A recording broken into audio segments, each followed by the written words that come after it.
लोकसभा चुनावों की आहट और लोकसभा क्षेत्रों पर समीकरण बनाने बिगाड़ने के बीच आज हम आपको बताने जा रहे हैं बिहार के मौजूदा विधानसभा में किस जाति के कितने विधायक हैं और किस दल से किस जाति के कितने विधायक हैं। आपको लग रहा होगा कि आज हम जात की बात करने क्यों बैठे हैं। ये वही बिहार है जहां जातीय जनगणना 2024 के लोकसभा चुनाव में एक बड़ा मुद्दा बनने जा रहा है।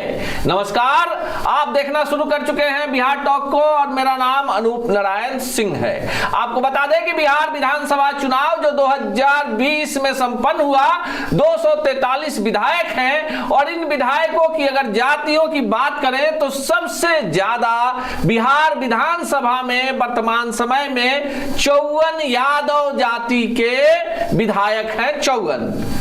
अब दूसरी जाति जिसके सबसे ज्यादा विधायक हैं उसमें अन्य अति पिछड़ी जातियां हैं जिसमें महादलित हैं, उनकी संख्या है 45। अगर स्वर्ण विधायकों की बात करें, अगर स्वर्ण की बात करें तो उसमें राजपूत, भूमिहार, ब्राह्मण और कायस्थ 4 जातियों की बात कर लें तो कुल 64 विधायक मौजूदा बिहार विधानसभा में हैं। तीसरी जाति देखिए मुस्लिम का वोट बैंक जो है बिहार में 2020 में ओवैसी अपने खेमे में ले जाने में सफल हुए थे। 6 विधायक उनके थे जिसमें से 5 पाला बदलकर अब राजद के खेमे में जा चुके हैं। कुल 20 मुस्लिम विधायक चुनाव जीत कर आए 2020 के बिहार विधानसभा चुनाव में। दलित महादलित की बात करें तो 39 जो है दलित महादलित, और जो हम बात कर रहे थे पिछड़ा की, अति पिछड़ा की, इसमें वो तमाम जातियां हैं जो दलित के बाद जो जातियां हैं जिसमें बढ़ई है, जिसमें वैश्य हैं, जिसमें अन्य जातियां हैं, बहुत सारी जातियां हैं, सबको मिलाकर इनके विधायकों की संख्या 45 है। अब इस एपिसोड में हम आपको बताने जा रहे हैं कि अगर हम एक एक दल की बात करें किस दल से कितने जाति के कितने विधायक हैं, तो अगर भाजपा की बात करें तो भाजपा के जो जीत कर आए विधायकों की तादाद रही उसमें सबसे ज्यादा स्वर्ण विधायक जीत कर आए। अगर राजद की बात करें तो सबसे ज्यादा राजद की तरफ से यादव विधायक जीत कर आए। आपको लग रहा होगा कि आज हम इस जाति पर क्यों जा रहे हैं, क्यों आपको बता रहे हैं कि किस जात के कितने विधायक हैं। तो इसी से आकलन शुरू होता है कि लोकसभा चुनाव में किस जाति का कितना प्रतिनिधित्व इस बार बिहार में होगा।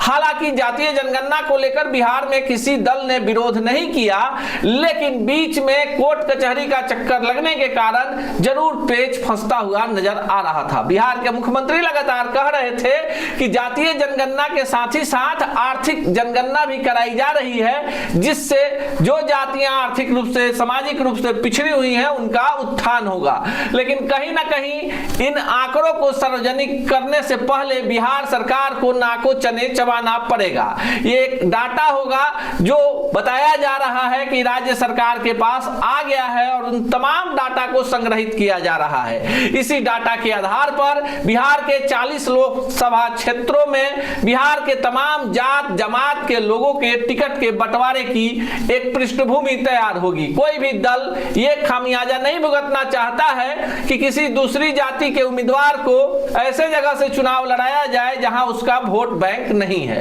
मुसलमानों की बात कर लें तो बिहार में मुस्लिम मतदाता जो है इस बार भ्रम की स्थिति में है। हालांकि महागठबंधन में जदयू, कांग्रेस, राजद, वाम दलों के एक साथ होने के कारण लग रहा है कि मुस्लिम मतदाताओं का एक बड़ा वर्ग महागठबंधन के साथ जाएगा, तो ये आपकी सबसे बड़ी भूल है। बिहार के सीमांचल के इलाके में जहां मुस्लिम मतदाता गोलबंद है वहां पर ओवैसी का जादू चलता हुआ इस बार भी दिख रहा है। 2020 में प्रतिकूल परिस्थितियों में 6 विधानसभा क्षेत्रों से चुनाव जीतने वाली ओवैसी की पार्टी 2019 के लोकसभा चुनाव में किशनगंज में तीसरे नंबर की पार्टी थी।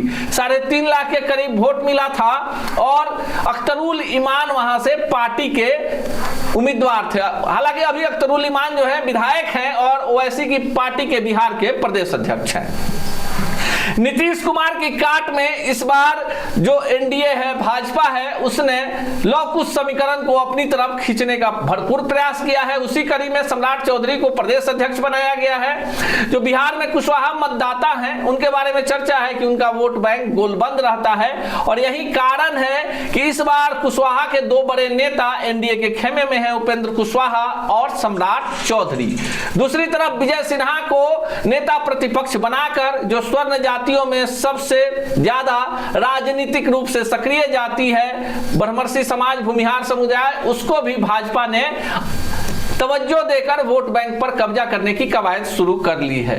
अगर हम अब बात कर लेते हैं बिहार में जिस तरह के समीकरण बन रहे हैं, आपको अगर लगता है कि बिहार में विकास के नाम पर चुनाव लड़ा जाएगा, अगर आपको लगता है कि बिहार के लोग विकास के नाम पर तमाम चीजों को छोड़कर आगे आएंगे, तो बिहार के राजनेता ऐसा नहीं चाहते हैं। जातीय जनगणना हुई है तो जाहिर सी बात है कि डाटा इस बार थोड़ा सा अलग होगा और जिन जातियों की वोट बैंक में वृद्धि हुई होगी उनका प्रतिनिधित्व भी बढ़ेगा। कई सारे लोकसभा क्षेत्रों का सामाजिक समीकरण भी परिवर्तित होगा।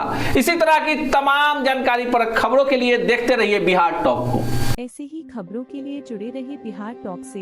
यूट्यूब पर लाइक और सब्सक्राइब करें, बेल आइकन जरूर दबाएं। फेसबुक, ट्विटर और इंस्टा पर फॉलो करें। धन्यवाद।